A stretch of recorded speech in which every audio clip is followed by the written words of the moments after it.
నమస్తే అండి, ఎలా ఉన్నారు అందరూ? బాగున్నారా? నేనైతే బాగున్నానండి. మీ అందరికీ అమ్మవారి ఆశీస్సులు ఎల్లప్పుడూ ఉండాలని కోరుకుంటూ, ఈ మధ్యన చాలామంది కామెంట్స్ పెడుతున్నారు. అనేక రకాలైన సమస్యలు ఉన్నాయండి, కష్టాల మీద కష్టాలు వస్తున్నాయండి. అలానే కుటుంబంలో చూస్తేనేమో ఎక్కువగా గొడవలు అయిపోతున్నాయి ఇలా అంటున్నారు. దీనికి ఏదైనా పరిష్కార మార్గం ఉంటే కనుక చెప్పడని అడుగుతున్నారు. ఈరోజు వీడియోలో అనేక రకాలైన కష్టాల నుంచి మీరు బయటపడాలంటే వారాహి అమ్మవారిని పూజించాలి. అలానే వారాహి అమ్మవారి దగ్గర ఈ రకమైన పరిహారం మీరు చేసుకోవడం వల్ల మీకున్న కష్టాలు, నరఘోష, నరబాధ, చెడు శక్తులు, ఇంకాను కనుదిష్టి ఇవన్నీ కూడా తొలగాలంటే అమ్మవారిని ఈ విధంగా పూజించి ఇలాంటి పరిహారం అనేది చేసుకోవాలి. దాని గురించి ఈరోజు వీడియోలో నేను మీకు చెప్పబోతున్నానండి. అయితే వీడియోని మాత్రం మీరు ఎండింగ్ వరకు చూడండి, అన్ని విషయాలు తెలుస్తాయి. ఇంకా ఎప్పుడు చెప్పే మాటేనండి, ఈ వీడియోకి ఒక చిన్న లైక్ చేయమని. ఇక సబ్స్క్రైబ్ కాకుండా ఎవరైనా చూస్తుంటే మన ఛానల్ సబ్స్క్రైబ్ చేసుకొని బెల్ బటన్ ప్రెస్ చేసి ఆల్ అనే నోటిఫికేషన్ని ఆన్లో పెట్టుకోండి.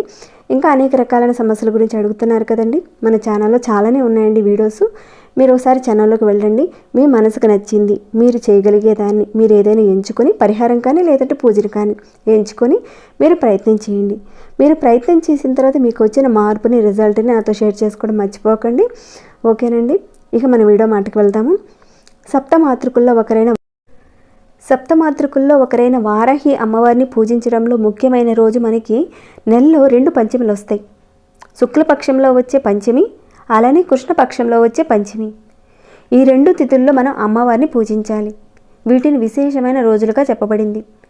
ఇంతకుముందు వీడియోలో నేను చాలా వరకు వారాహిదేవి అమ్మవారిని ఏ రకంగా పూజించాలి, ఏ నైవేద్యం పెట్టాలి, ఆమెకి దీపారాధన ఏ రకంగా చేయాలి అనే విషయం మీద మన ఛానల్లో వీడియోస్ ఉన్నాయండి, ఒకసారి చూడండి.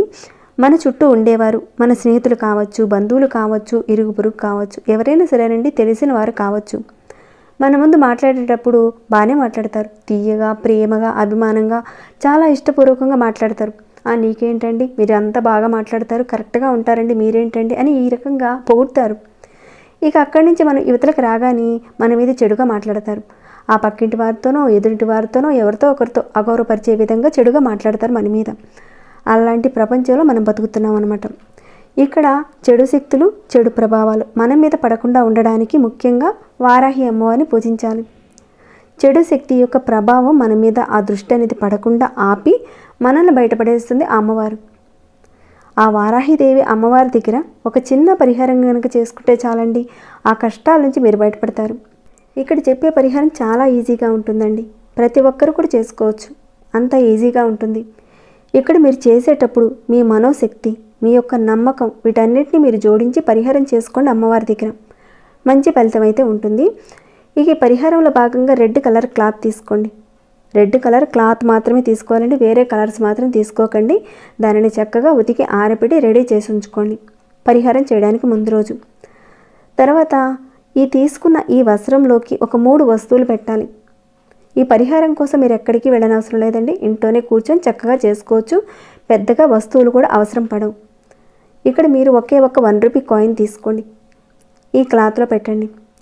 1 రూపీ కాయిన్కి ఎంత శక్తి ఉందంటే మనం ఏ కోరిక కోరుకున్నా, ఎలాంటి కష్టాలు వచ్చినా కానీ అక్కడ ఈ రూపాయికి అంత శక్తి ఉంటుంది. అంటే ఇక్కడ చేసే ఆ పరిహారంలో భాగంగా ఆ పదార్థానికి ఒక మంచి శక్తి అనేది ఉంటుంది. ఆ శక్తిని మనం వినియోగించుకుంటే మనంత అదృష్టవంతులు మరొకరు ఉండరని చెప్పుకోవచ్చు.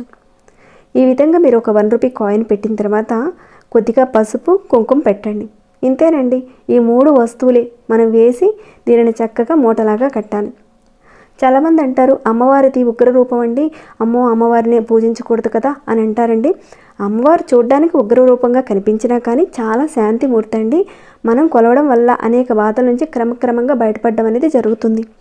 నరఘోష, నరపీడ, కనుదిష్టి వీటి నుంచి బయటపడాలంటే ఈ చిన్న పరిహారం చేసుకుని నమ్మకంతో చేస్తే ఆ బాధల నుంచి మీరు క్రమక్రమంగా బయటపడతారు, మార్పు అనేది తప్పకుండా చూస్తారు. ఈ పరిహారాన్ని చేసుకునే ముందు మీరు ఏం చేస్తారంటే, మీ పూజ గదిలోని ఒక మట్టి ప్రమిదిలో ఎరుపు ఒత్తులు వేసి నువ్వుల నూనె వేసి దీపారాధన చేసుకోండి. ఒకవేళ అమ్మవారి ఫోటో ఉంటే కనుక ఫోటో ముందు వెలిగించండి, లేకపోయినా పర్వాలేదండి, అమ్మవారు అక్కడే ఉందని మీరు ఒక భావం చేసుకొని దీపారాధన చేసుకొని ఒక 108 సార్లు మీరు ఈ మంత్రాన్ని జపించాలి. ఆ మంత్రం నేను స్క్రీన్పై ఇస్తానండి, మీరు చూడొచ్చు. అంటే మీరు దీపారాధన అంతా చేసుకున్న తర్వాత మీరు ఈ మూటను రెడీ చేసుకోవాలి. ఎవరికైతే దిష్టి సమస్యలు, నరదిష్టి ఎవరికైతే ఉన్నాయో ఇందాక చెప్పుకున్నాం కదా, ఆ ప్రభావం ఎవరికైతే ఉందో వాళ్ళ చుట్టూతా ఒక 27 సార్లు తల చుట్టూతా తిప్పాలి. ఎవరైతే ఇలాంటి విషయాలతో ఎక్కువగా బాధపడుతున్నారో వారు తల చుట్టూతా మీరు తిప్పండి. ఒకవేళ మీకు ఇలాంటి సమస్యలు ఎక్కువగా ఉన్నప్పుడు మీకు మీరుగా ఈ మూటను తిప్పుకోవచ్చు. మీరెవరికైతే తల చుట్టూతా తిప్పుతున్నారో వారిని మీరు తూర్పుగా కూర్చోబెట్టి కుడి చేతి వైపు మీదుగా తిప్పండి. ఇంతకీ ఈ మూటను ఎప్పుడు కట్టాలంటే మీరు పంచమి రోజున రాత్రి 8 గంటల నుంచి 9 గంటల లోపుగా మీరు ఈ మూటను కట్టాలి. ఒకవేళ ఇంట్లో 4 సభ్యులు కూడా ఇదే రకంగా బాధపడుతున్నారు అంటే ఇక్కడ చూపించిన విధంగా 4 మూటలు మీరు తయారు చేయండి.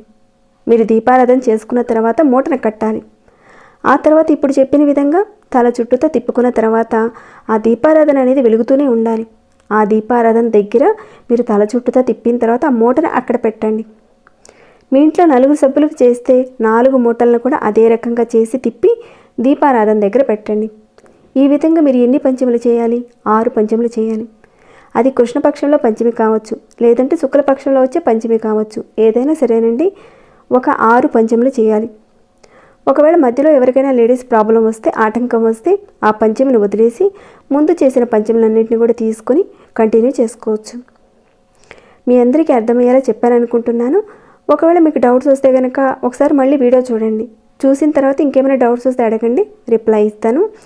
మీ ఒక్కరికే చేసుకున్నారనుకోండి 6 పంచములకు తగ్గట్టుగా 6 క్లాతులు మీరు రెడీ చేసుకోండి.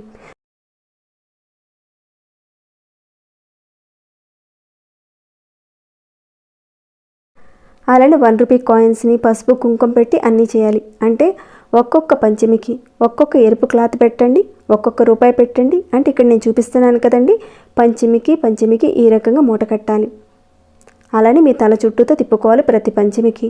ఈ రకంగా మొత్తం 6 మూటలు తయారవుతాయి. ఇక వీటన్నిటిని కూడా మీరు భద్రపరచుకోండి. అంటే ఈ వారం మీ తల చుట్టూతో తిప్పారు, ఒక బాక్స్లో పెట్టుకోండి.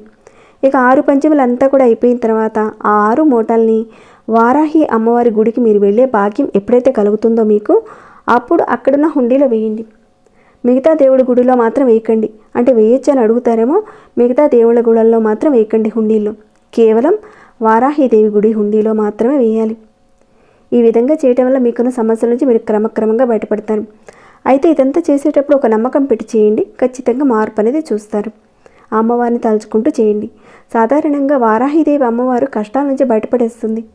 పురాణాల ప్రకారం భూమిని కిందికి విడిపోకుండా సముద్రంలో నుంచి బయటికి ఏ విధంగా తీసేసిందో అమ్మవారు, అలానే మనకున్న కష్టాలు ఊబి నుంచి కూరుకుపోయిన వారిని బయటికి తీసుకొచ్చి అమ్మవారి కాపాడుతుంది.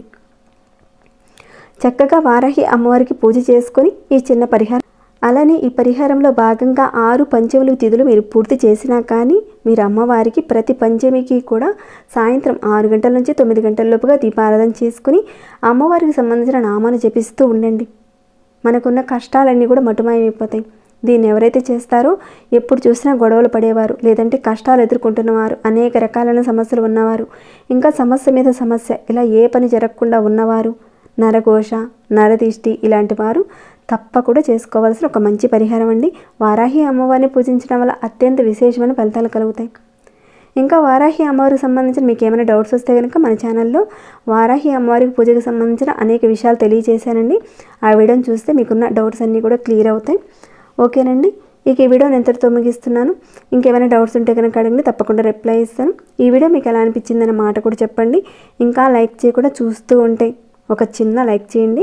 సబ్స్క్రైబ్ కాకుండా ఉంటే సబ్స్క్రైబ్ చేసుకుని ప్రతిరోజు మన ఛానల్లో ఉన్న వీడియోస్ని చూస్తూ ఉండండి. మరొక భక్తి వీడియోలో మళ్ళీ మిమ్మల్ని కలుసుకుంటాను. అంతవరకు సెలవు.